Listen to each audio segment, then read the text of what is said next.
Regina Louvain is located on the west side of Regina. Its boundaries are Armour Road on the north, Pinkey Road, Courtney Street, and Campbell Street on the west, Highway 1 on the south, and Albert Street, Victoria Avenue, Louvain Drive, and Pasco Street on the east. Voters in Regina Louvain are eligible to elect one of the following candidates. Ian Bridges, representing the National Citizens Alliance. Winter Fedek, representing the Liberal Party. Naomi Hunter, representing the Green Party.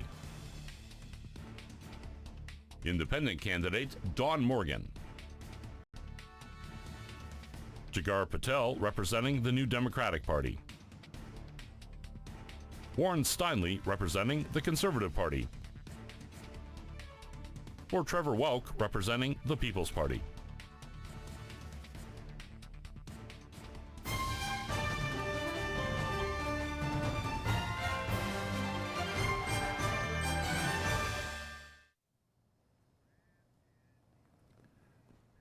Good evening and welcome to Decision 2019, Your Country, Your Vote. Welcome to tonight's debate. We encourage you, the viewer, to be involved and send us a question at decision2019@myaccess.coop. Now, let's introduce you to the candidates. From the People's Party, Trevor Welk. Trevor. From the Conservative Party, Warren Steinley. From the Green Party, Naomi Hunter. From the NDP, Jagar Patel. Hello. And from the Liberal Party, Winter Fedek. We would now like to do some opening comments, so Mr. Welk, your turn first. Thank you. I am Trevor Welk, the candidate for the People's Party of Canada. Quite often in the media, you'll be hearing the People's Party of Canada talk about that our Western values are under attack. Our distinct values are those of contemporary Western civilization. They include democracy, individual rights and freedoms, including freedom of religious belief and the freedom to criticize religion. Our distinct values also include equality between men and women, the equal treatment of all citizens regardless of ethnicity, religion, or sexual orientation, the rule of law, separation of state and religion, tolerance and pluralism, and loyalty to the wider society instead of to one's clan or tribe. When we say that newcomers to Canada must integrate into our society and share our values, it is to these Western values that we refer. I'm not sure if the camera can pick it up. I have a maple leaf on my collar. That maple leaf I received 2 years ago at a citizenship swearing-in ceremony for my friend Claire. She is a citizen of China and a dear friend of mine. And at that ceremony, the Member of Parliament spoke and talked with passion about the requirement of we, as citizens of Canada, to support the values I've just espoused and to then put them forth and participate in the political associations of democracy.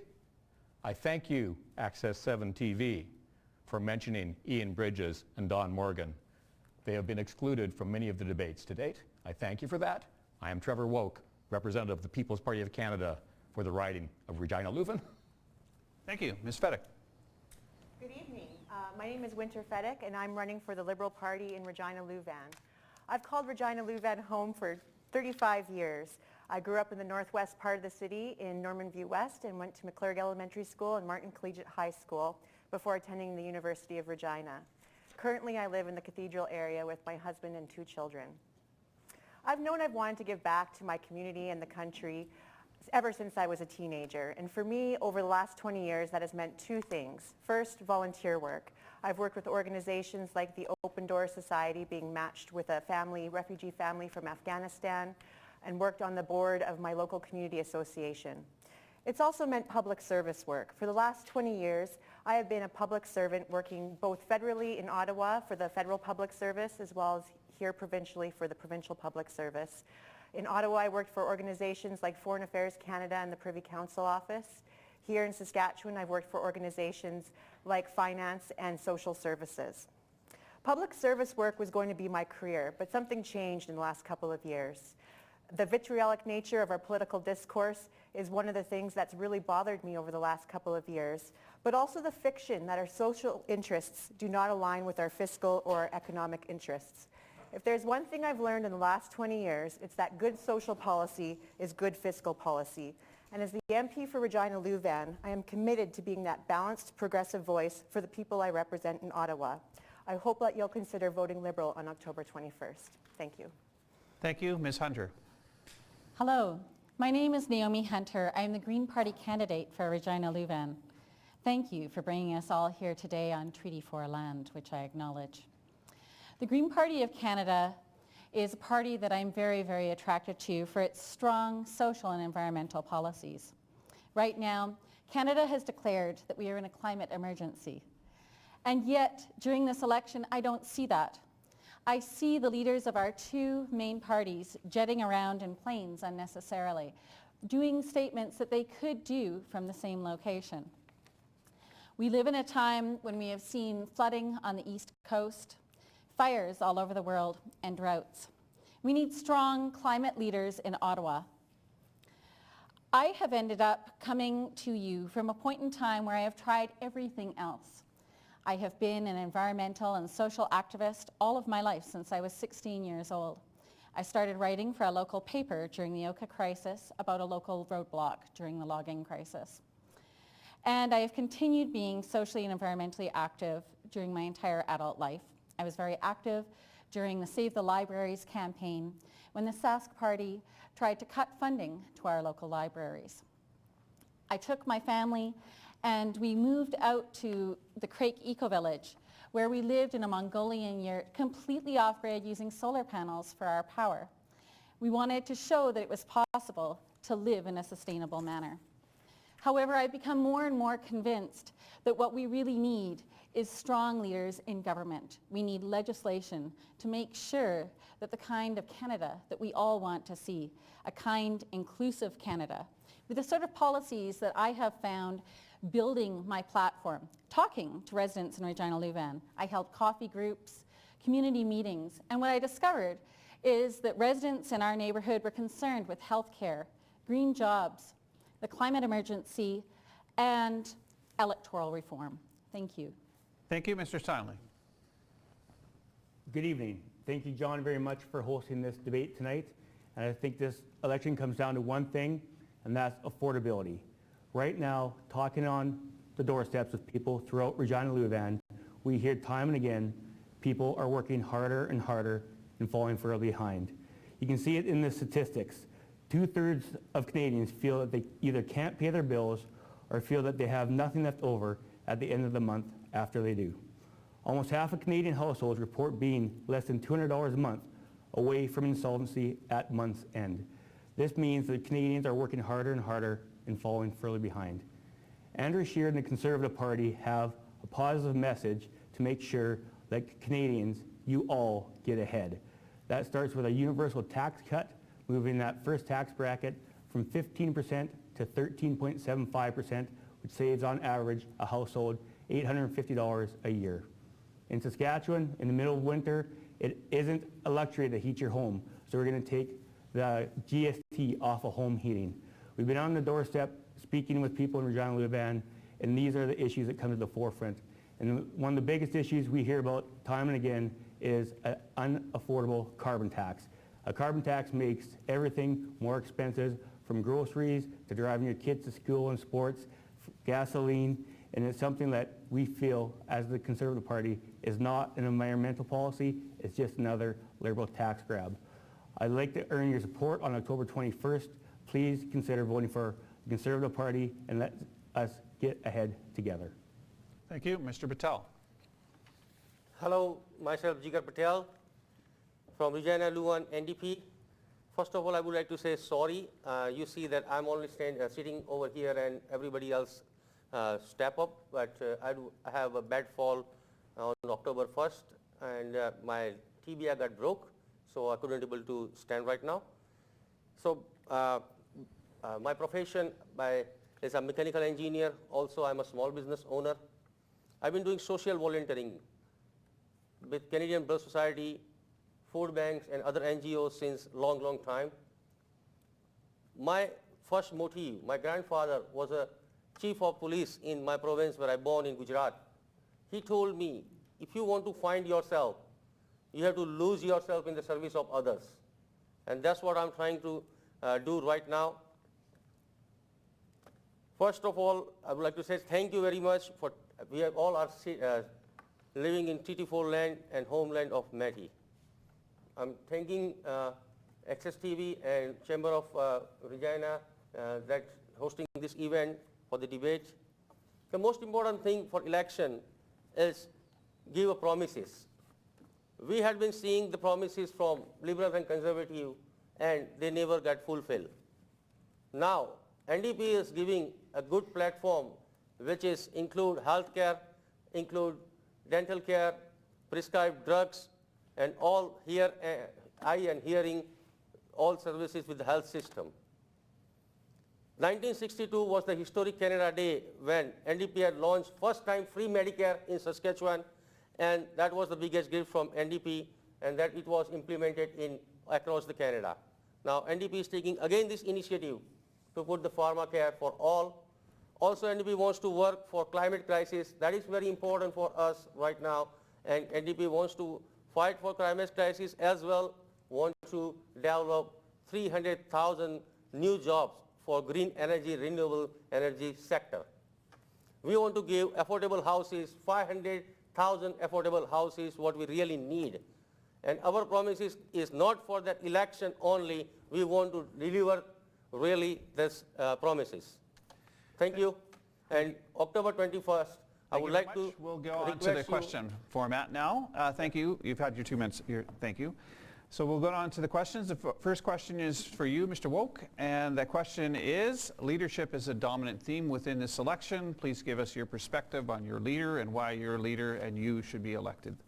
It's a very good question, given the lack of leadership shown and the corruption and lies from the leaderships of the other parties. Maxime Bernier founded our party on 4 basic principles: freedom, fairness, responsibility, and respect. If anybody watched the leaders debate and watched them talking over each other at the federal level, that was not respectful. That was not fair to letting citizens of Canada listen. Maxime Bernier has committed to all 320 plus of my co-candidates across the country that we will be able to speak freely for the voters in our ridings, that we are servants of our riding voters, that we will not be whipped, we will not be given speaker notes, we will not follow the doctrines as dictated from the oligarchy in our leadership office. This is a fundamental value of Canada and our democracy that we stand for. We need to protect our democracy. Thank you. Thank you. Ms. Fedek? Justin Trudeau shows up. He has been to Saskatchewan over the last number of years, numerous times, whether to visit the steelworkers at Evraz or to host town halls. He was the first federal leader to visit all of the provinces in this election. He's the first to admit that he's not perfect, and the last 4 years haven't been perfect, but he knows that better is always possible, and that's one of the reasons I support his leadership. In terms of my leadership for Regina Louvan, I think that voters should choose me because I'm an honest broker and understand how government works. I'm here for good policy and for the interests of my constituents and not to score some political points or throw away partisan lines. Thank you very much. Thank you. Ms. Hunter?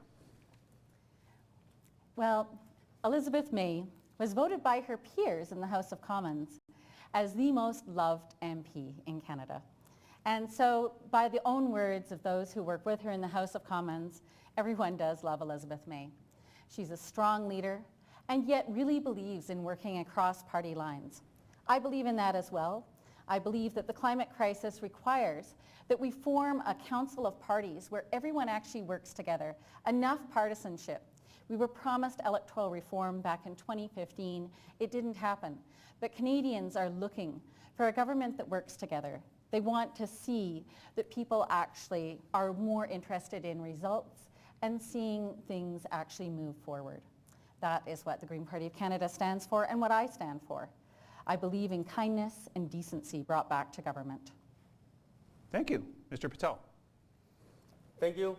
Well, leadership has to be proven, and our leader Jagmeet Singh's platform is clear: to work for the people, to work for the affordable life, to give health care which include dental, mental, eye, hearing, and all prescribed drugs, especially for seniors. Seniors, statistics says 28.5% single seniors and 12% seniors family are not able to get their prescribed drugs. When the time comes, they cannot choose that between their rent or food, or they need prescribed drugs. So those things has to fix. Also, we would like to give affordable housing, 500,000 affordable housing. We would like to work on it. We would like to work for climate crisis. And while climate crisis, while fighting, we like to invest in renewable energy with 300,000 jobs. So those are the important things. Also, 338 candidates. Out of that, we have a 49% women candidate. Thank you. Mr. Steinle. Andrew Scheer has shown leadership throughout his career. He became the youngest speaker by bringing votes together from across partisan lines. He's shown that he can work in a bipartisan arena and make sure he brings people together to win support. After a large leadership race, he surrounded himself with strong people that have been cabinet ministers. He believes in bringing strong people around him and making the team stronger as a whole. I think when you talk about leadership, that's one thing that people need to realize is in order to be a strong leader, you got to have the confidence and the ability to keep strong people around you and not fire them. I think that's one of the biggest differences we see between the leadership styles of Mr. Scheer and Mr. Trudeau. I think that shows a lot of his character. I've known Andrew for a very long time. He's a good, honest person. His heart's in the right place. He wants to serve our country, and I think that's a very good start for anyone that wants to be Prime Minister of our country. Thank you. We'll go to the next question. Ms. Fedyk, you will start. Indigenous people are vital to Canada, and in particular here in Saskatchewan. What's your perspective on the Truth and Reconciliation Commission's calls to action? Well, certainly the Liberal Party's commitment to the Truth and Reconciliation recommendations, as well as murdered and missing Indigenous women and girls recommendations, is one of the reasons I support the Liberal Party, because it's absolutely fundamental that we start the process of reconciliation in a way that heals the relationship between the nations. I think that there's a lot of progress that has been done over the last 4 years. Things like investment in water and wastewater treatment plants to eliminate the boil water advisories. On reserve, we're on track to end those completely within the next 2 years. There's been significant investment in other areas and social programs, including legislation around child welfare. Right now, in provincial systems of child welfare, we have more kids in care than we did at the height of the residential school crisis. So we need to get that right. I'm very pleased to see a number of Indigenous leaders across Canada and here in Saskatchewan talk about the fact that the Liberal government has done more for them in the last 4 years than any government in the history of Canada. Patel. Well, Indigenous people's rights are very important for us. We are on TT4 land and lands or homeland of Métis. Government are keep talking that we will do good for Indigenous people, but they completely fail to deliver. And governments can't pick choose which Indigenous right to uphold. It's a time for new relationship. We are committed to true nation-to-nation relationship, reconciliation, recognition of Indigenous rights, and equal funding. Under our plan, Indigenous communities can have safe housing, clean water, access to health care, quality education. Those are the important things what really need to address and work on it, and that's the way we can give good justification to our Indigenous people, and that is we need. Thank you. Thank you. Mr. Steinle. Thank you very much. It was the previous Conservative government that acknowledged the harmful effects of residential schools and delivered a formal apology in the House of Commons in 2008. A formal apology to students, their families and communities for Canada's role in the operation of residential schools. The Conservative government also created the Truth and Reconciliation Commission as part of the 2007 Indian Residential Schools Settlement Agreement, which recognized that the Indian residential schools system had a profoundly lasting and damaging impact on Aboriginal culture, heritage, and language. The Commission's report reflected the hard work and dedication to building public awareness about residential schools and fostering reconciliation, understanding, and respect. The final report of the TRC helped to explain this dark chapter in Canadian history, and the calls to action addressed the legacy of residential schools and advanced residential school education.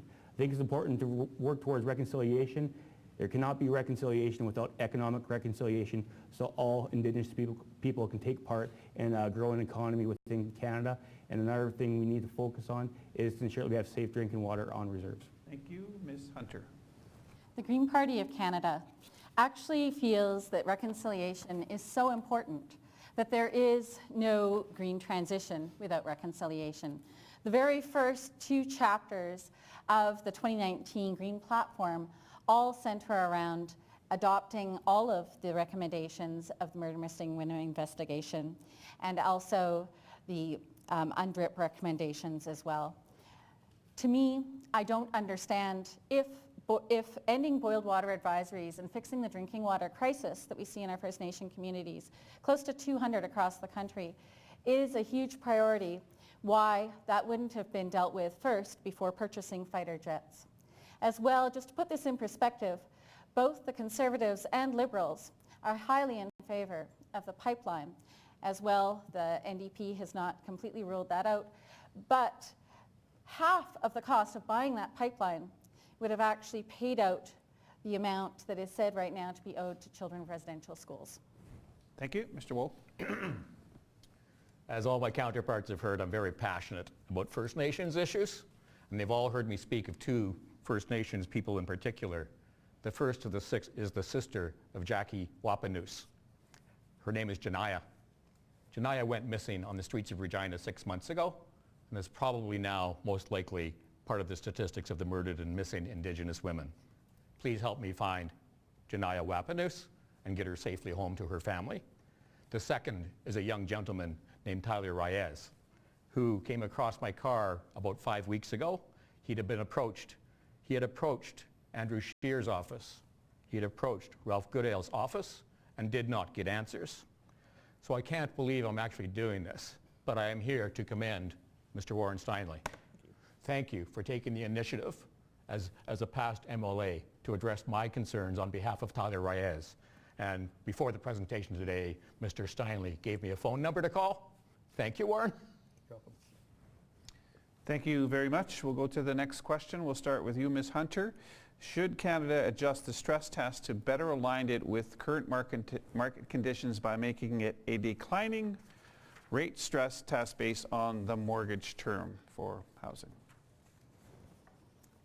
Well, I would actually put that in the terms of the fact that Canada does have a need for more housing. The housing crisis is very real and something that concerns all of us. The Green Party of Canada is committed to a national housing strategy. I, of course, am more concerned with the fact that so many people live in poverty. The Green Party is committed to ending poverty and ending homelessness as part of our 2019 strategy. First-time homebuyers are under incredible difficulties. So many of the people I know right now, I teach seniors fitness classes for a living, and many people have their grown children living in their basement because those children are having great difficulties right now finding the money to buy a first-time home. I spoke to a mortgage broker in Harbour Landing just the other day, and she said that because of new legislation that has been brought in, she had to turn people down. She was absolutely heartbroken. She said she'd never considered voting Green before, but intends to this time because she is so upset that she had to having these written up. Thank you. Mr. Steinley. Thank you very much. We've heard about the stress test a lot on the doorsteps over the last couple of months. It's something that is making it harder and harder for people to get into homes. It's something that we like to look at as a government. As you know, if you're logged into a mortgage, if you go to the same bank, you don't have to reapply for the stress test. So we're looking at doing some changes around that. Another thing we're looking at to create more home affordability is going back to 30-year amortization. I think that's something that we've talked about. We've listened to realtors and mortgage brokers, and we want to make sure that there is more a better access to the market, especially for first-time home buyers. We're looking at doing something to incentivize that. So I want to say that we're listening to the fact that the housing market has been in a downturn, I know in Saskatchewan in particular. We want to work with our partners to come forward with ideas to ensure that we can get the housing market back up and running properly and ensure that we can help people get into those homes, because obviously, you know, safe home is something that's important for everyone in Saskatchewan, and it's something we want to work hard to make sure that they accomplish. Thank you. Mr. Woke. Thank you. The stress test on mortgages is a result of mismanagement of the economy, of having unbalanced budgets for decades on end, of losing jobs in a depreciating economy. For the first time in Canadian recent history, we have slipped out of the top 10 strongest economies in the world. The reference is the World Bank. When I bought my first house, I was in my mid-20s. We had just come out of a recession in Canada. Interest rates were over 20%. I was a single income earner, and I was able to manage it. We're now looking at mortgage rates in the 4 to 5% range. But the salaries have not kept pace with inflation. The stress test is coming about because our economy is suffering. Yes, it's doing still one of the best in the world, and I thank our leadership for that, but it is not as good as it should be. The People's Party of Canada is going to implement a balanced budget within 2 years, simplify the tax regime to only 3 categories, and put more dollars in your pockets so that you can meet the stress test. Ms. Fettig. I think the stress test is a good example of complex policy that how difficult it is to manage in Canada. In order to encourage people entering into their first home, we've created a first-time home buyer incentive, which will give people up to 10% off the purchase price of their first home in the form of a loan. This will allow new home buyers to lower their monthly payments without coming up with a larger down payment. Other initiatives that we have around housing to ensure that we're trying to meet the needs of all the different regional variations across the country include things like a national tax on vacant residential properties owned by non-Canadians to ensure there's a sufficient housing supply. We also have invested heavily in a national housing strategy over the last 4 years, which includes funding for affordable housing as well as allocations to reduce the rate of homelessness. I think that housing policy is very important, and as mentioned, you know, I'm hearing at the doorsteps as well. People are very concerned about the fact that we have, you know, a vacant supply right now, but rents aren't dropping, and it's another reason why I think we should have a government MP in Ottawa. Mr. Patel. Affordable housing is very important. I've been doing door knocking last 75 days. More than 35,000 houses I had knocked, and people are tired. Both the government, current government and the previous government keep promising that we will deliver affordable housing, we will take care of the people, we will give affordable life, but they are totally failed to deliver those. We have a plan to give 500,000 affordable housing. Current mortgage is current rents are increased, but our pay is still same. Same thing, our mortgage, if you count, that is keep raising, and we cannot afford.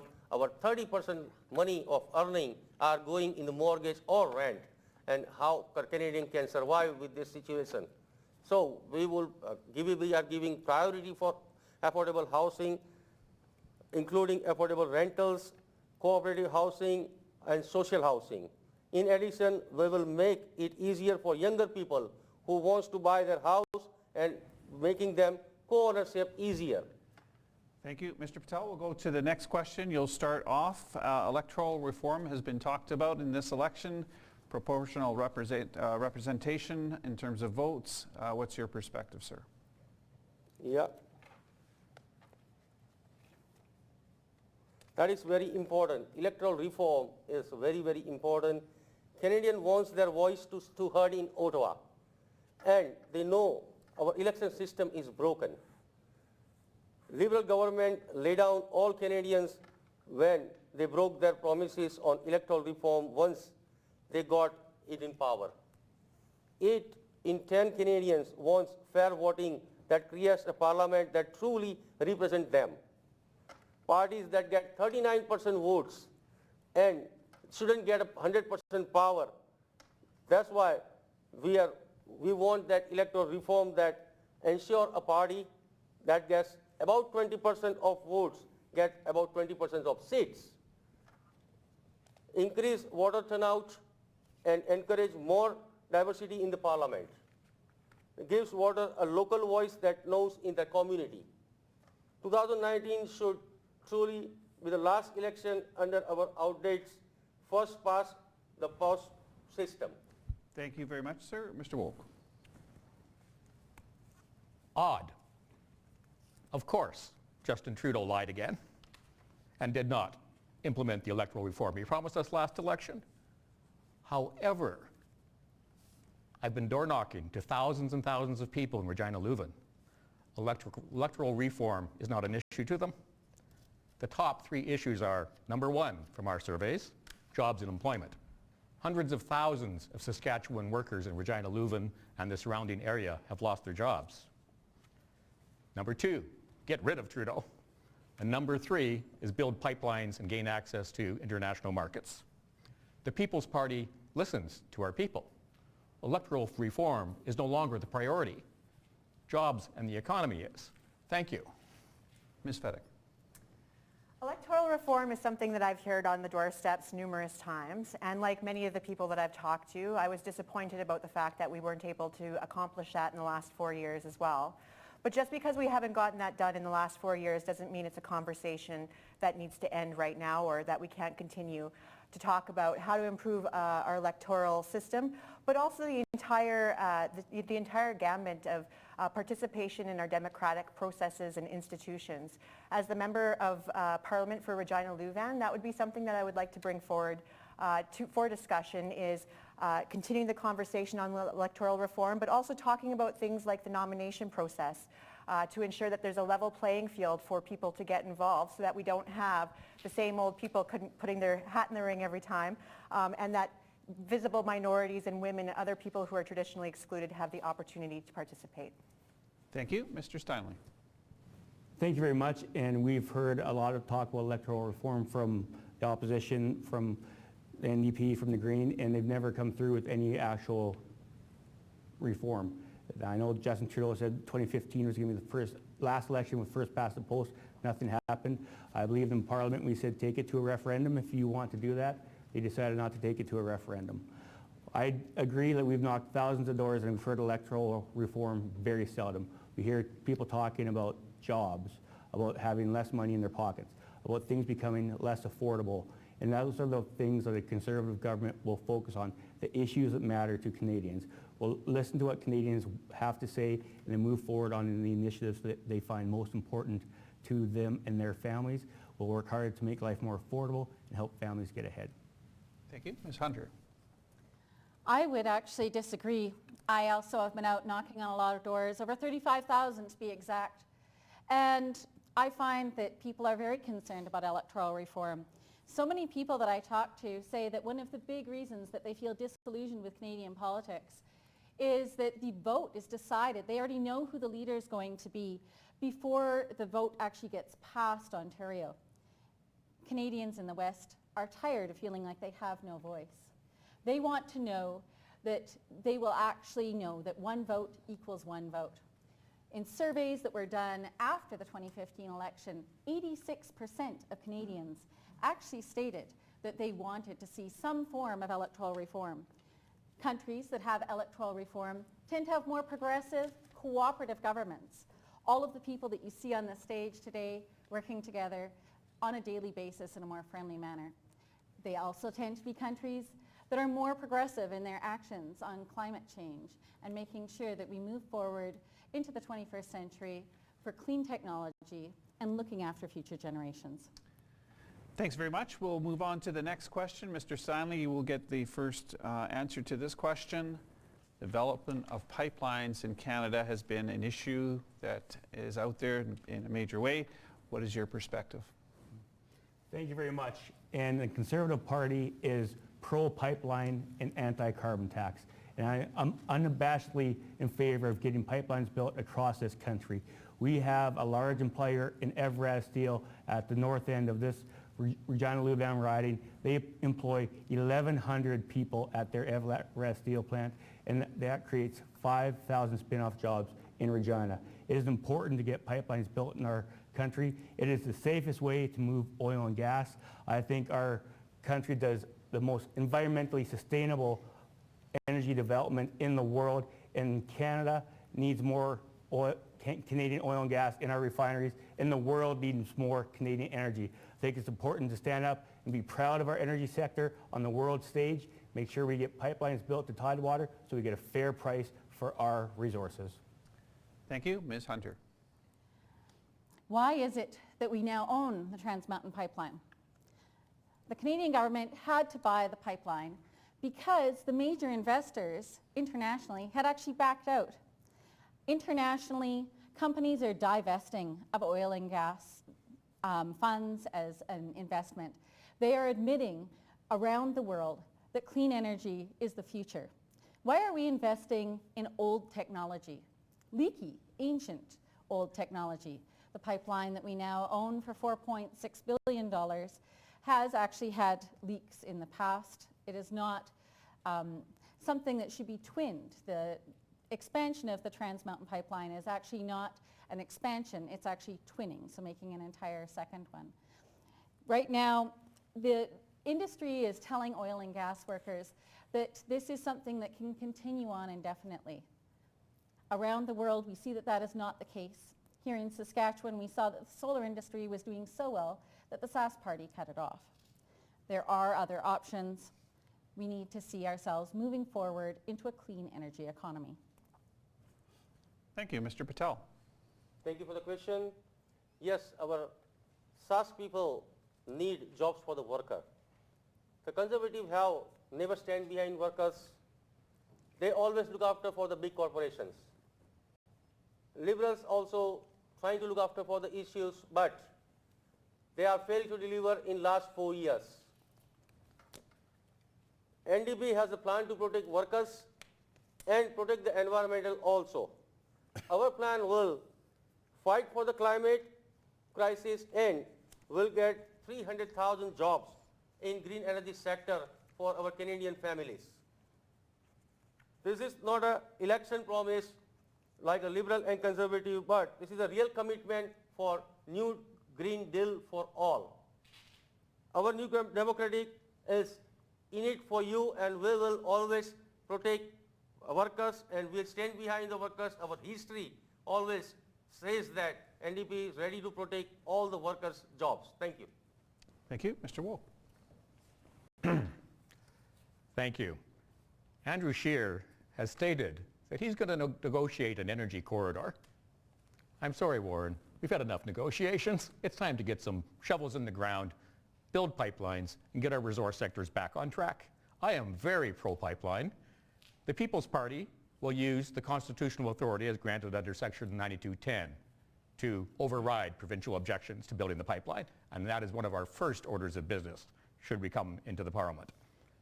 I am anti-carbon tax, but unlike Andrew Scheer's Conservatives, I'm also anti-carbon levies on large producers that drive our economy. We will not have a carbon tax anymore in the People's Party government, and we will not replace it with anything. We cannot sacrifice the economy of Canada and the quality of life around the world that energy segments deliver for the benefit of a non-climate crisis. Thank you. Ms. Fedek. As was mentioned by another colleague, the Liberal Party of Canada supports pipelines, and it's one of the reasons that we purchased and are on track to build the TMX. Pipelines are not only safer for both people, but they're also safer for the environment compared to the alternative, which is rail. And as Warren mentioned, they provide employment for a substantial portion of my constituency, which is very important to me, and as the MP for Regina Louvain, I will absolutely be a champion for. But where I disagree with Warren is that to pretend that we can go back to the past and have an economy based on non-renewable resource sector without thinking about the future and the need to start to adjust to climate change. Nobody wants to be the last whaler in Nantucket, and the absence of a credible environmental plan from the Conservative Party guarantees that. We're leaving trillions of dollars on the table every day we wait to have a healthy conversation about this transition. There is significant growth, economic growth around the world happening right now in this sector, and Canada will be a laggard if we don't take advantage of it soon. Okay, we'll go to the next question. Ms. Hunter, we'll start with you. What is the single biggest issue facing Canadians? Well, I think I've made it very clear throughout my entire time campaigning that as your MP, I feel that we need to have progressive action on the climate crisis. The Green Party of Canada is the only party with a plan that actually gets us to where the IPCC recommends we need to be. 60% reductions by 2030 with actual targeted set limits that we need to meet. The climate crisis is affecting us in all kinds of different ways. Insurance rates. I've read numerous reports saying that this is going to go up. I'm a farmer in the summer, and we see situations where people are having more and more trouble getting their crops off due to flooding and drought. This is something that's affecting Canadians on every level, including the very survival of our children. The climate crisis is something that has been put off and dealt with half measures for long enough. The Green Party is ready, and I, as your MP, am ready to deal with this in a real and forthright manner. Thank you. Ms. Fedyk. I think the single issue that's facing Canada right now is around the transition to a more renewable energy future for Canada.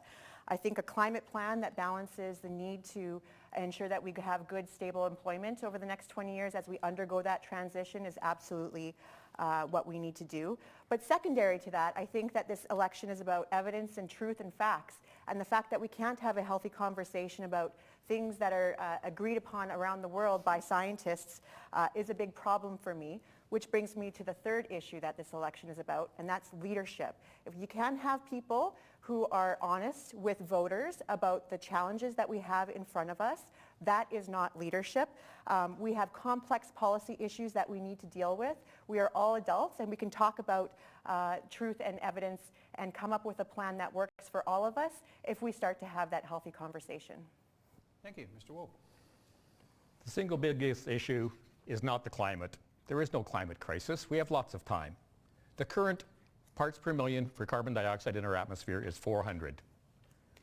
In a greenhouse environment, the optimum parts per million for carbon dioxide is 1,500. At the current rates of carbon dioxide infusion into our atmosphere, that will take us 80 years to get there. We are not in a climate crisis. We have time to be environmentally responsible and support the jobs and economies of Canadian workers, especially workers in the resource and oil sector in Saskatchewan. We are going to build pipelines. We are going to get them oil to world markets, and we're going to do it fast. Thank you. Thank you, Mr. Styling. Thank you very much. I think the most important issue facing Canadians is affordability. And you don't have to take my word for it. The Liberal leader tweeted out today that prices of groceries and gas and everything has gone up over the last 4 years, so he knows it as well. And I think Canadians are working harder and harder and falling further behind. So an Andrew Scheer government with positive conservative initiatives will ensure that we put more money back into the pockets of Canadians. And I think people understand that they're paying too much in taxes. Taxes are way too high, and they want to make sure that you can put more money back in the pockets of Canadians. I believe as a conservative that individuals know what's best to do with their money than government. And I think a government in the pocket of someone that earned it is worth a lot more than that dollar by a government that taxed it from them. Mr. Patel. Thank you. The biggest issue while I'm doing door knocking in Regina Luan, 35,000 houses when I visited, the affordability, quality life and more affordable life is most important. There are so many issues affected on that. Health is also affected, climate crisis, that also affected, and education and other more issues also affected. But more priority is healthcare. We need a healthier society, and for healthier society, as first gift then 1962 when NDP gave a free Medicare, and that's what NDP is going to give, free health care, including dental, mental, eye, hearing, and all prescribed drugs, especially for seniors, who like 28.5% seniors, single seniors, and 12.2% single seniors family are not able to get their prescribed drugs. So those things need to fix, and NDP is taking initiative to give healthier society with giving this pharmacare for all. Person has to go with health card only, not with the credit card. Thank you. We're going to go to some open round questions right now. You'll have a minute to ask the question. Whoever gets asked will have a minute to answer, and then we'll have about 3 minutes where you can interact with each other. The first question is yours, Mr. Woke. My question will be directed to Jigar Patel. The NDP has evolved into a legacy-style political party where the leadership dictates. Jagmeet Singh kicked out the preferred NDP candidate for Member of Parliament, Aaron Weir. Mr. Patel was quoted in the press a couple of days ago of saying that was a mistake. I agree with Mr. Patel. So I would like to know, does Mr. Patel, is he going to have the ability to stand up to Jagmeet Singh and represent his voters, or is he going to be like the Conservative Liberal parties and have to toe the line? Oh, thank you, Trevor. Publicly, I would like to say thank you to Aaron for his services as MP. Being a public servant is really not easy for any time. I was not a part of the decision, but I will tell you that NDP and all will do when we form a government. We will ensure that is better living standard for all. We will introduce pharmacare so everyone have a Medicare and do not need a credit card to obtain these services. We will look at the climate change and environmental concerns. There are so many things to do, and I will ready to take this initiative for Regina Luvan, for Saskatchewan, and for Canada. Thank you. It's open to whoever wants to You speak. didn't answer the question, Mr. Patel. I asked you if... I have answered the question pretty well. Trevor. Yes or no? Are you able to stand up to Jagmeet Singh and defend Whatever your the local party citizens? decision, I have to agree. I told you I'm not a part of Exactly, decision. sir. I am not a Whatever the part party of decision, you Trevor. have to agree. I am not a part of decision. That's what I told you, right? Whatever the decision So, has taken but- by the party, And that has to will follow up. apply for the NDP moving I am- forward, I am just like agree it with the does. services of Aaron, whatever the services he did is a good job, and that's what I'm respecting. The only and that's- other leader I beside gave your Maxime answer Bernier- pretty well, Mr. Trevor. It's open forum. I I'd like to gave speak, your please. answer pretty I well. accept your answer. Thank you. It's no. Thank you. But I would like to make a comment to the Green Party.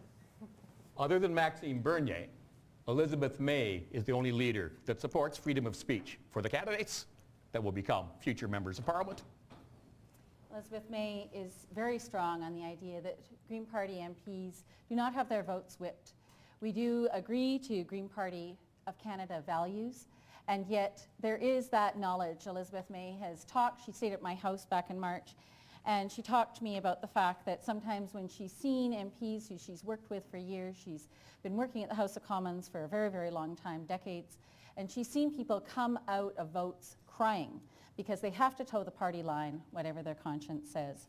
As a Green Party candidate, I know that I'm uniquely able to suit the needs of the constituents because I'm able to be part of the party and yet still vote my conscience. Anybody else, or should we go to the next? Looks like we'll go to the next question. Mr. Stanley, you can ask a question of whoever you would like and whatever you want. Perfect. Two simple questions. Mr. Patel, are you in favor of pipelines, and will you help to get them built? And secondly, are you in favor of a carbon tax or not? Yes, big polluter has to pay. Big polluters have to pay carbon tax, and I also say that climate crises are very important. We would like to work and fight with the climate crisis with putting New Deal for green for all. We would like to invest in renewable energy Yes or that no? create 300,000 jobs, and that will give more work to the workers, more economic strength to Canada, and that's the important part. Once we have to move forward, we need to go forward for new economy, new reason, and we want to put Canada as a new green energy leading country. Will you build pipelines? I said always NDP staying behind all the workers. And Will you build pipelines? That's what I said. No, That's you what didn't. I Yes said, or no? that we always stand behind the workers, and we That- ready to stand behind. We never, and conservative never stand behind the workers. They always supported big corporation. 1,100 people have their jobs depending on building pipelines. That's what Will you build a proven, pipeline? that's what proven in the Stephen Harper government, and also So no, you will not. Andrew Scheer is Just not say no. even Andrew Scheer is not even say that Will you build a his pipeline? agenda. He never declared his agenda for the election yet. Will you build a pipeline? No, what I told No, you, okay, good. NDP No. is always stand behind. We got the answer. That took a while. NDP is always stand behind the workers. It's open.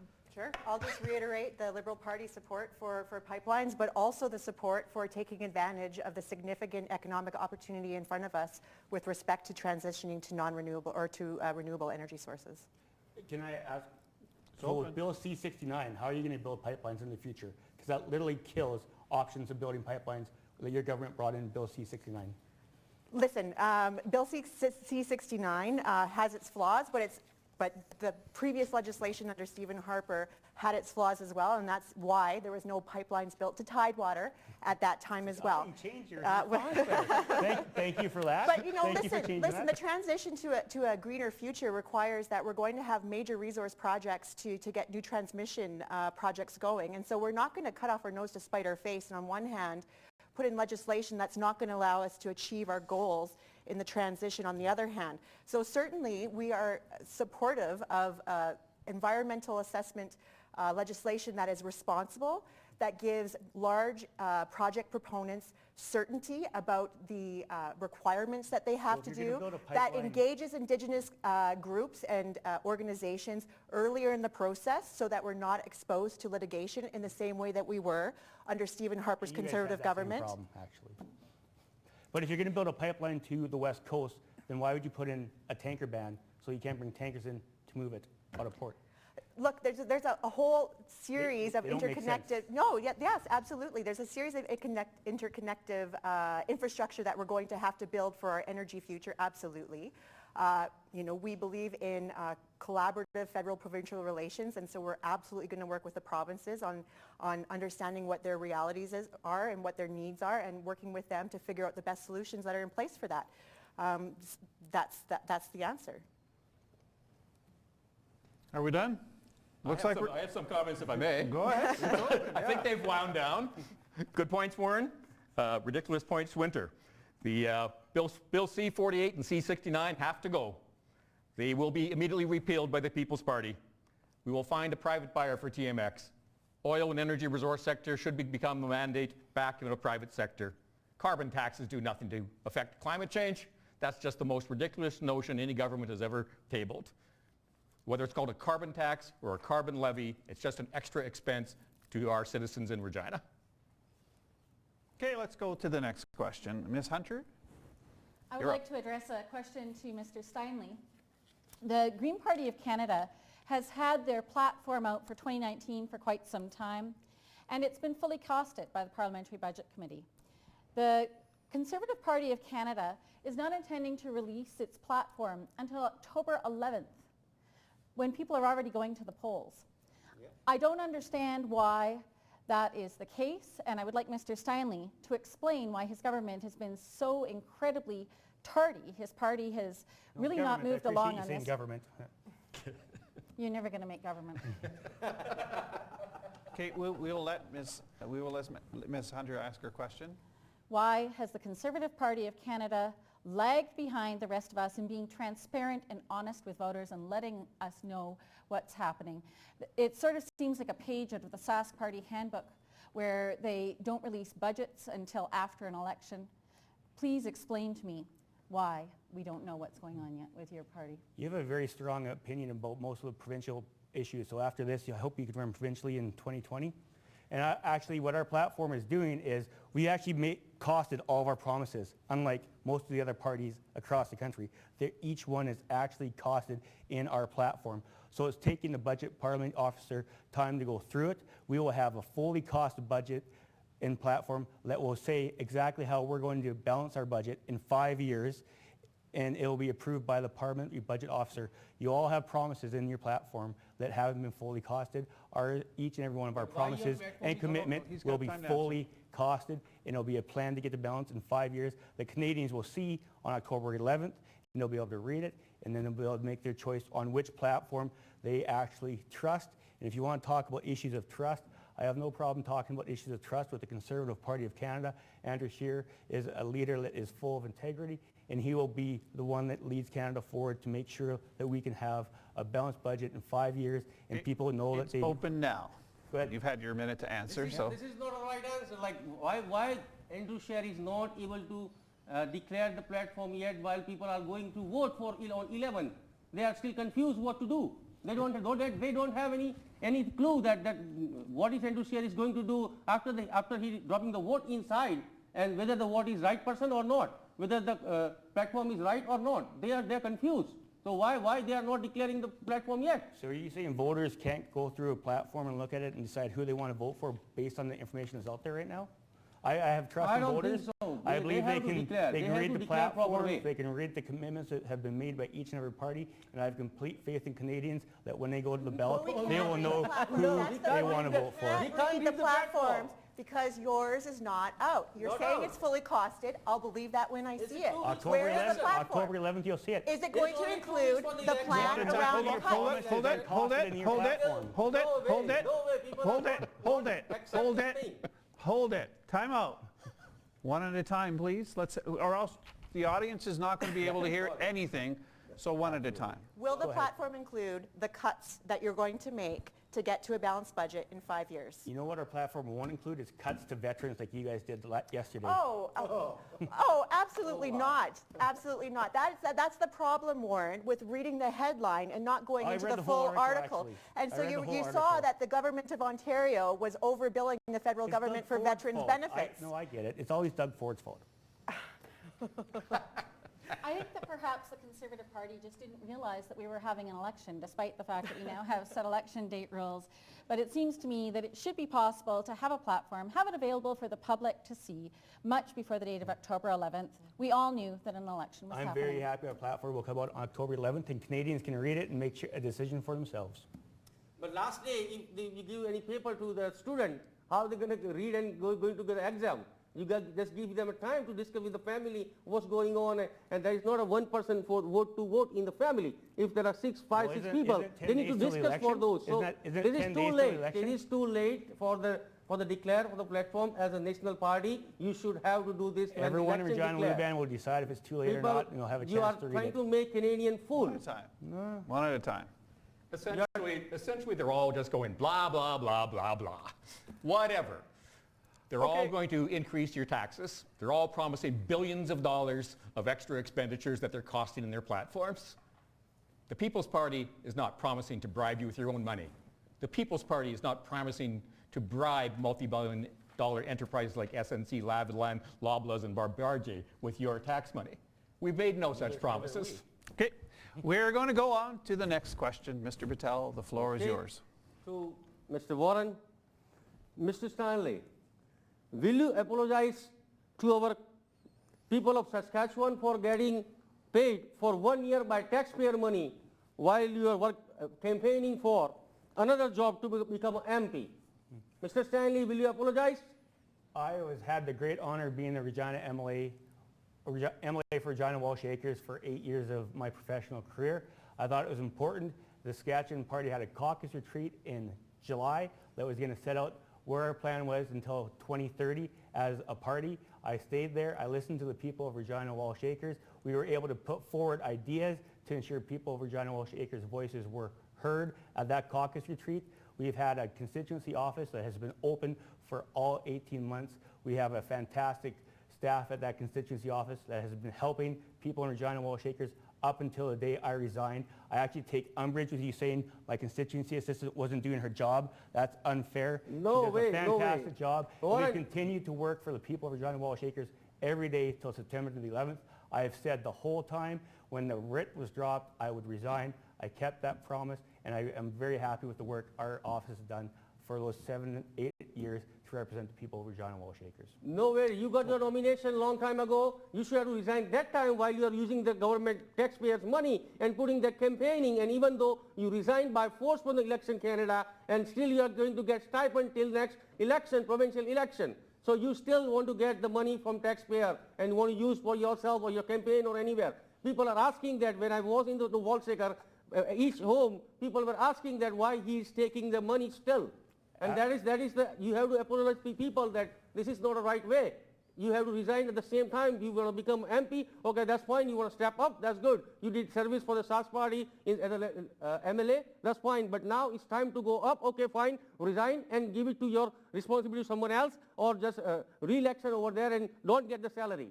You got the salary, you use those 4 things for the campaigning, and now you are just going up and still you are going to get stipend. I think the I followed all the issue here is rules trust in when it government, came Warren. to the Board of Internal Economy set out by a bipartisan committee in 2003. I followed all the Election Canada rules, which some people don't follow the ethics rules.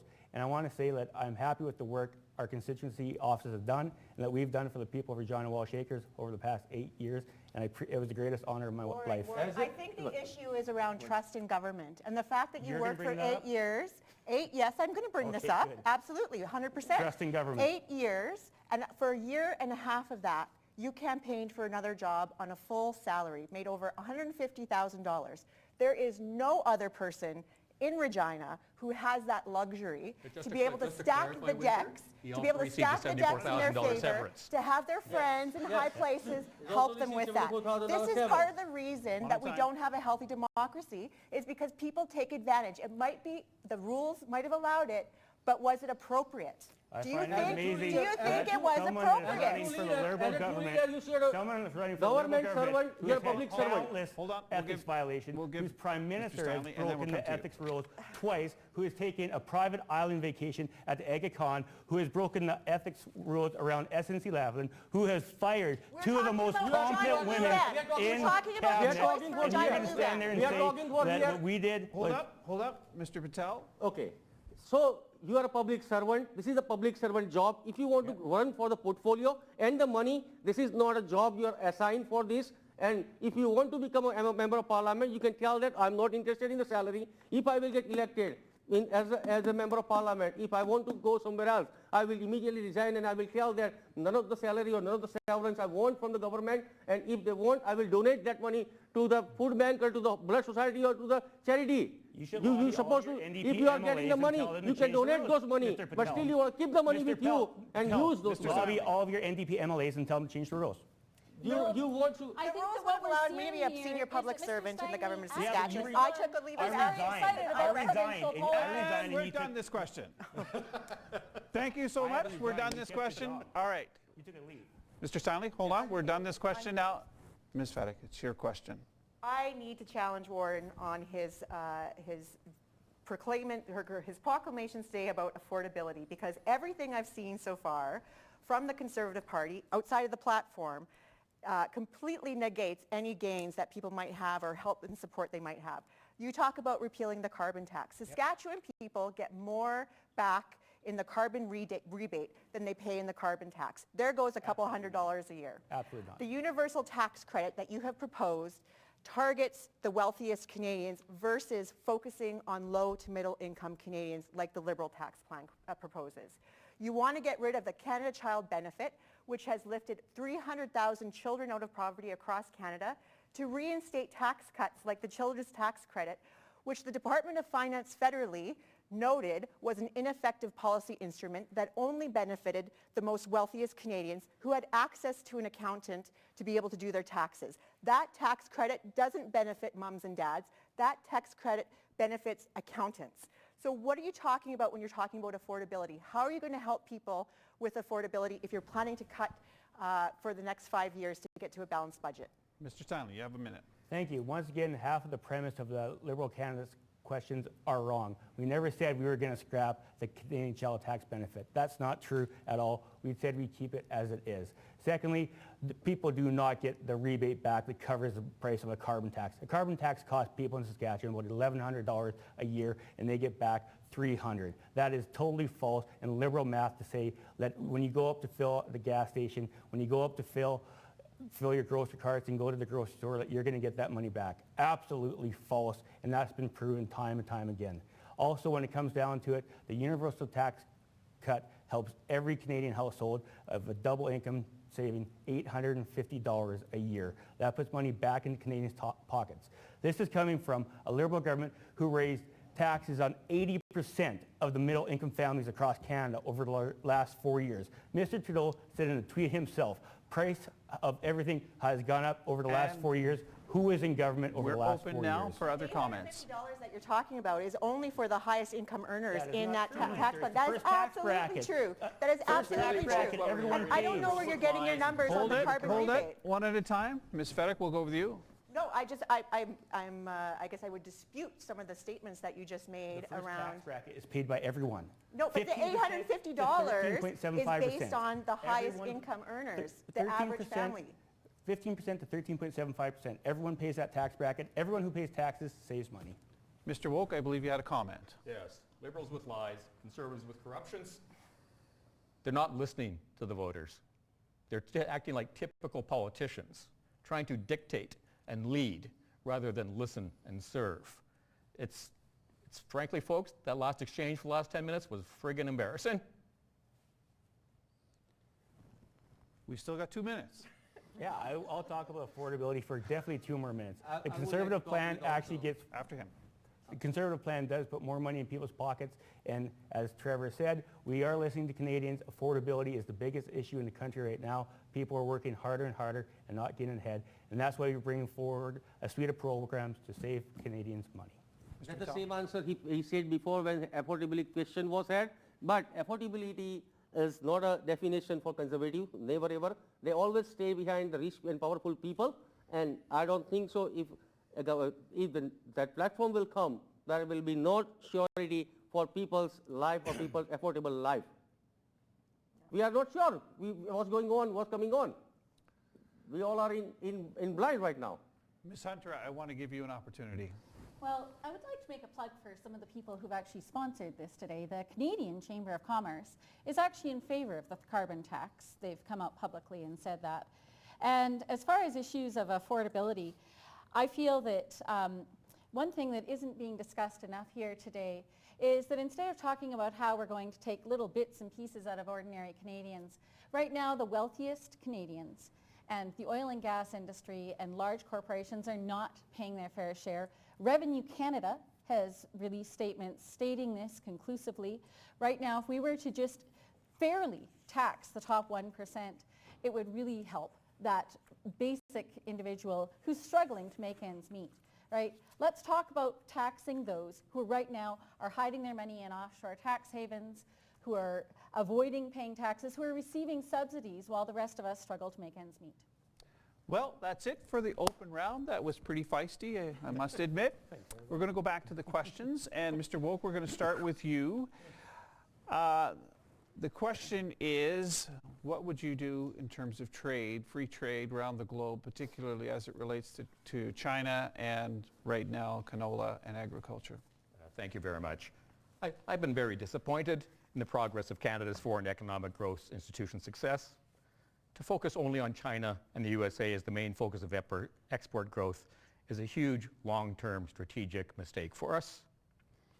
Global markets need to be broadened far beyond China and the USA. Canada is one of the best positioned countries to dominate resources and agricultural technologies around the world.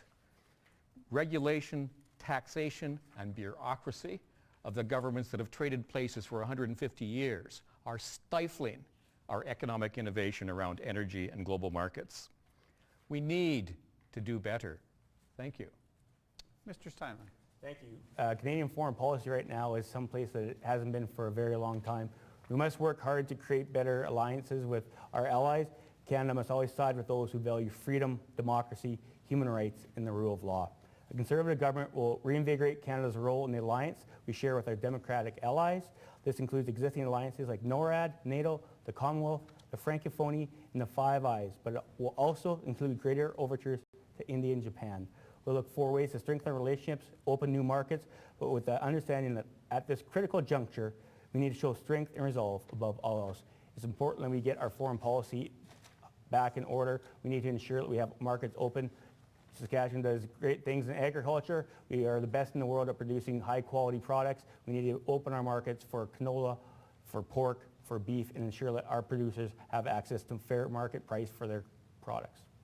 Mr. Patel. We need to give good justification for our Canadian product, especially our Saskatchewan product. Trade is very important. We need to negotiate with China the best way. China is also a powerful country, and we need their support for our goods as well, but they also do need our goods, and we need to do strong negotiation and that is must need for our economy development. When New Democratic talks about trade, we talk about fair trade. We fight for Saskatchewan and Canadian products to get in the market. Liberals and conservatives never fulfill their commitments what they had given before. I have visited 35,000 houses, and I know that what people want, we really want, our farmers want a justification for trade, our products want justification for trade, and there are so many ways we can develop our economy with fair trade. Thank you. Ms. Hunter. I actually farm with my father in the summer up north. And one of the big things that I find my neighbors on the farm talk about, and that myself as a small orchard owner, that we really struggle with, is getting that product to market. Right now, the Canadian rail system is something that really doesn't do the job that it once did trying to get product to market. We need to revitalize Canada Rail. We need to electrify it. We need to separate the passenger and freight rail systems. Right now, the two systems are in one area, and especially during times of heavy freight, like in Saskatchewan when products are going to market from our agricultural exports, it creates chaos, and there just simply isn't a straight line for that. And this is a real problem for farmers. We need to see that there are issues to help get farmers more aid. Right now, the government has also put a lot of new strictures in place, especially for agricultural producers. The CFIA is actually making issues of even getting across provincial borders. Thank you. Ms. Fedek. Access to global markets is essential for Canadians because that economic development is what supports our social programs. It's increasingly more difficult in a fractured world, one where it's populism and nationalism are making conversations between countries more difficult. Despite that protectionism, over the last 4 years, the Government of Canada was able to negotiate and secure good trade deals through the new NAFTA, CETA, and the CPTPP. And with those agreements in place, entrepreneurs and business people from across Canada can continue on with international trade. We have a goal of increasing trade and exports by 50% by 2025, and to do that, we've made a number of investments in organizations like Export Development Canada to help entrepreneurs get their goods to market. And we're also talking about the infrastructure required, such as pipelines, to be able to secure that trade. Thank you very much. We're going to go to our last series of questions before closing comments. We're going to start with you, Ms. Fedek. What can be done to make housing more affordable and more attainable for Canadians? Well, I touched on that briefly in the conversation that we had around the stress test. It's a challenging issue because the Canadian market is so different from province to province, from city to city. So it's a complex issue. But we have a number of initiatives in place, including the First-Time Home Buyers Incentive Program, which will provide up to 10% of the purchase price of a new home for a new buyer, and lower their mortgage payments over time without having to have that large down payment up front. We also negotiated with the provinces and territories the National Housing Strategy and bilateral agreements through that we recently signed in the last year or so, which provides millions of dollars into each province, including Saskatchewan, about for things like affordable housing development, for things like housing for the homeless and those kinds of things. But certainly it's an issue that, because of the complexity and the differences between jurisdictions, it's important that Saskatchewan has a strong voice at the table when these policy decisions are being made. Thank you. Ms. Hunter. The Green Party of Canada is proposing a national housing strategy. We need to see that we eradicate homelessness. It's one of the 17 sustainability goals that the Green Party of Canada has made its 2019 platform around. These are also goals that the Government of Canada has actually agreed to. We need to see ourselves working towards a society where nobody is living without a home. However, even though I realize this is put on by the Chamber of Commerce and the Housing Commission, we actually need to talk as well about issues for renters. Right now, especially in Regina, let's get this right down to where all of us are hoping to be MP. In Regina, The cost of living is so high that even though articles sometimes say, well, the cost of paying your rent is 30 to 40% of income, for many individuals that I speak to, it's closer to 80 to 85%, sometimes even 90%. People are living off of so little after they pay the cost of their housing. We need to look at rent controls. This is something that government avoids. Thank you. Mr. Steinley. Well, it's part of our first answer when we talked about this, and what we need to do is revisit some of the changes that were brought in, especially the stress test, revisit if we can return to a 30-year amortization so we can get people into homes and make those mortgage payments lower for people so that they can start saving money for other things like education, like their kids' futures. I think we need to look at this and work with our partners in the housing industry. I think that the best thing we need to do is, once you form government, is have those conversations right off the bat, listen to the people that are in the industry, the stakeholders, and see what they see as the issues that going forward. I believe that we have done a one-size-fits-all couple of different policies across Canada. There's markets are very different, and I think we need to work with each groups within their provinces and have better policies brought forward and not look at it as a one-size-fits-all policy for all housing sectors across the country. I think Regina is a lot different housing sector than in Montreal and Toronto and Vancouver, and I think what works there will possibly not work here. Thank you. Mr. Patel.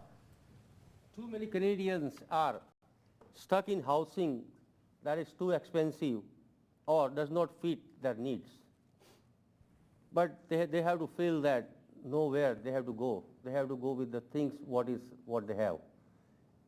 Affordable housing is must and necessary for all Canadians. We've been keep paying high rent, high mortgages, and we cannot make a choice between sometimes our food or essential things what we need.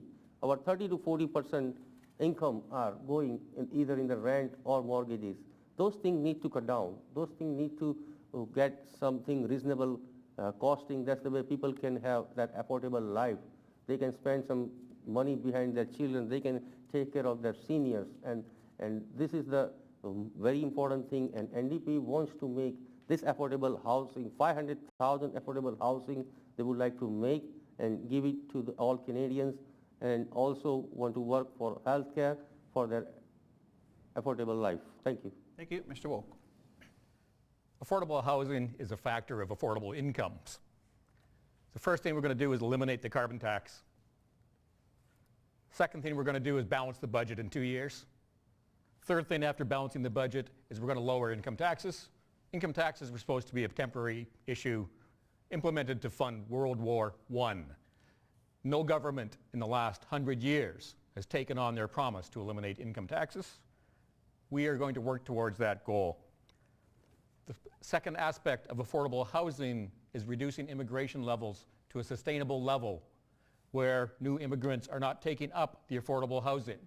We are planning to reduce immigration from the current 320 to 400,000 proposed level to somewhere between 100,000 and 150,000, with a focus on economic immigrants that can afford a house, that can be successful Canadians, that can assimilate into society because they're succeeding as new Canadian citizens. Thank you.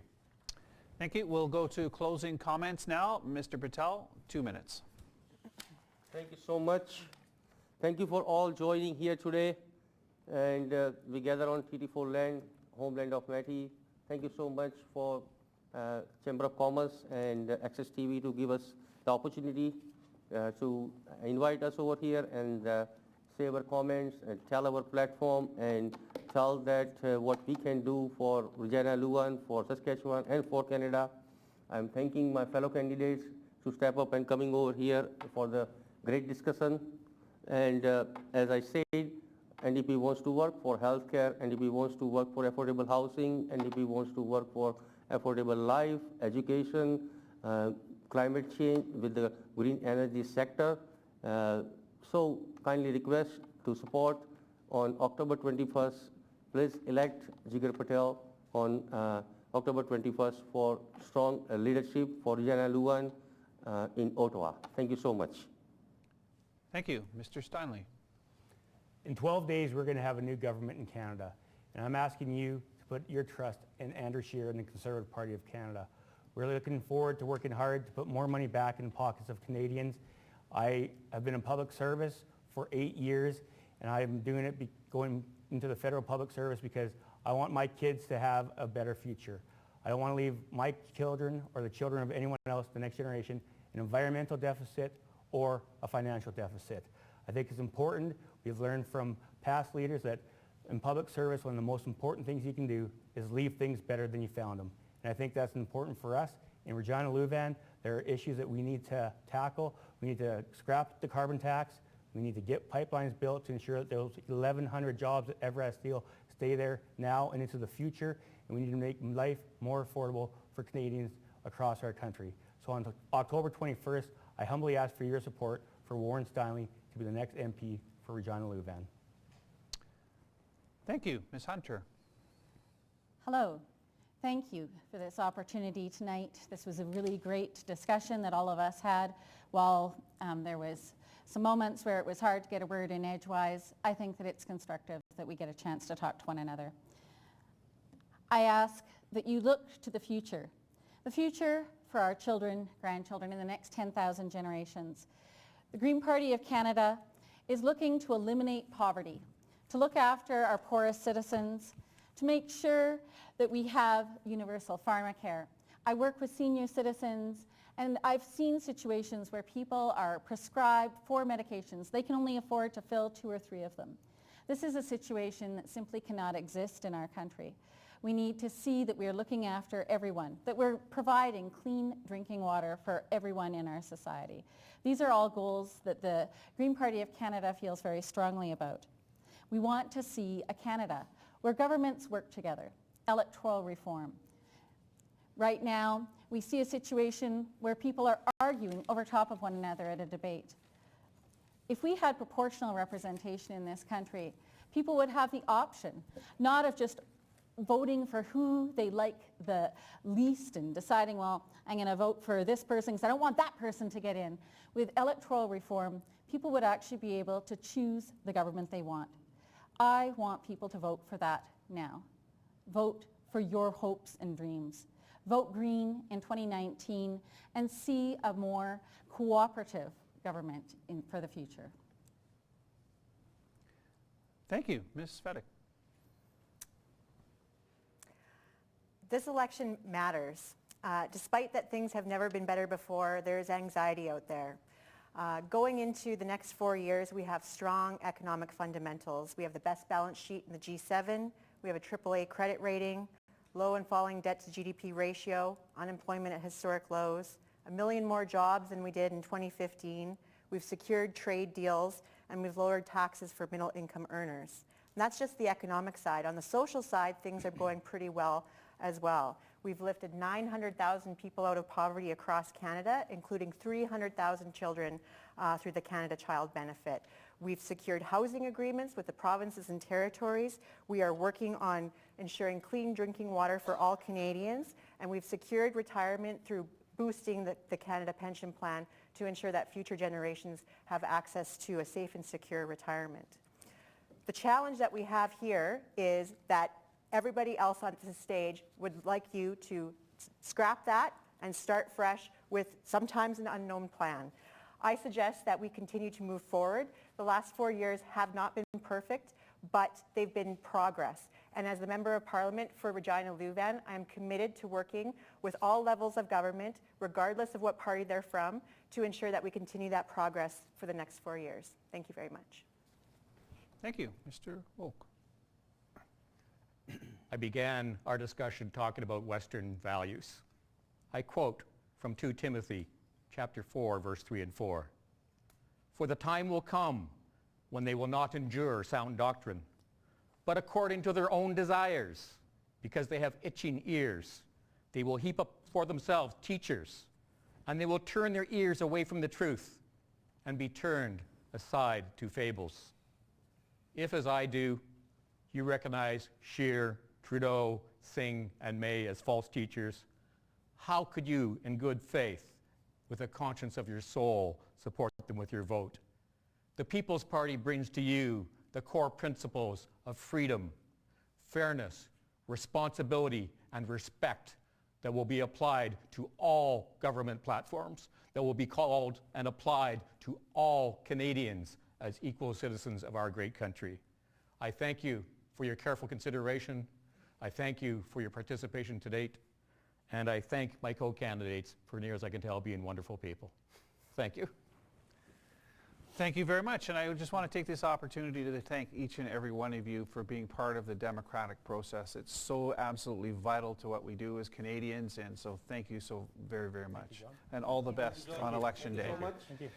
So on behalf of the Association of Regina Realtors, the Regina and Region Home Builders, Regina Downtown Business Association, the Regina Warehouse Business Improvement District, Access Communications, and the Regina and District Chamber of Commerce, I want to thank you for taking some time and looking on here tonight. Our next debate will be Regina Qu'Appelle. It will be tomorrow at 6:30. Now, last but certainly not least, please get out and vote. Thank you. Have a great night.